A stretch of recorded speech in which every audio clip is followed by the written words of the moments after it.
जास्त नाही एकदम स्ट्रेट घ्यायचं. हो ना, मग इथे 1.5 इंच, 1.5 ते 1 इंच आला तरी चालेल. पण काही नाही, असं पण आपण इथे लूज मध्ये फिटिंग टाकणार आहे ना याला, म्हणून हा थोडाच उभे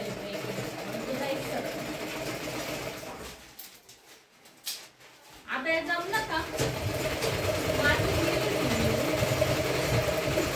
मी पण तेच म्हणते, ऍक्युरेट बसला बस काय म्हटलं. मला पण काही प्रश्न पडला, पण म्हटलं नाही असेल माझी कंबर एवढी. एक दिवसात बारीक झाला. ती प्लाझो बघून त्यांना दाखवते. ती पाव प्लाझो शिवली, तुम्ही नाही ना शिवली अजून. स्ट्रेट प्लाझो छान झाली.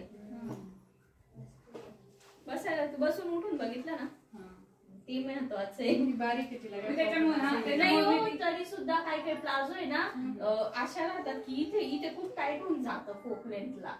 शिवल्या कळीने लावली, डायरेक्ट शिवलेली मध्ये 1.5 इंच. काही जण कळी पण लावतात, बारीक कळी राहते एकदम इथे खाली. वाटलं तर लावू शकता कळी सुद्धा. काही असं कापू ना इथून, आता कळलं ना कसं केलंय. इथून 7 इंच ठेवलं आणि मग ही कळी. बरोबर आहे.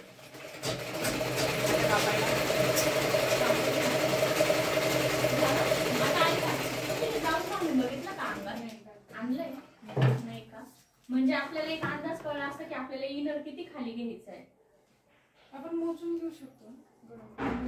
तर नाही मोजून म्हटलं तर मग गळ्याचंच माप येतं आपलं रेग्युलर. पण त्याच्यापेक्षा थोडासा जास्तच घ्यायचा आहे. चालेल बरोबर. त्याला का आपण हो ट्रान्सपरंट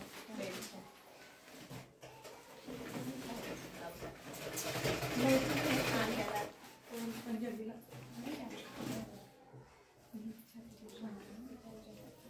आता पुढचा तो किती घेतला होता? 3.5.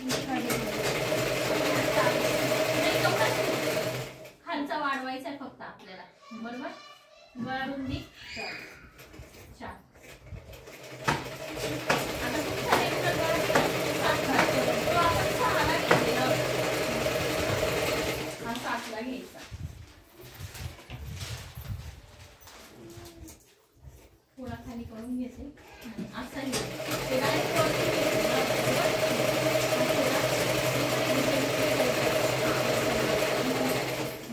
बरोबर ना.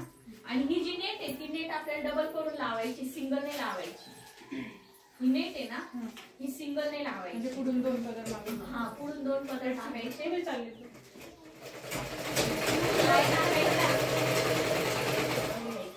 पुढून 2 पदर आणि मागून 2 पदर टाकायचे ना. म्हणजे मी ते ब्लाऊज जे शिवलेलं आहे ना त्याला पण 2-2च टाकलेले. सिंगल नाहीच आहे, त्याला सुद्धा 2 टाकलेले.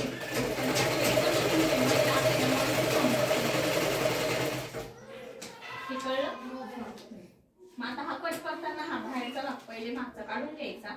जसं ब्लाऊजला कट केला आपण इनर पॅटर्नचा तसाच हा सेम कट करायचा.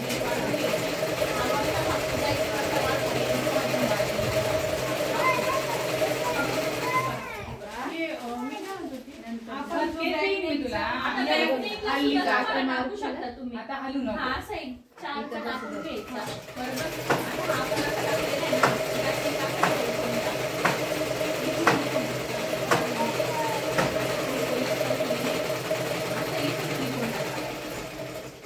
तो असा दिसेल, व्ही मध्ये दिसेल घातला.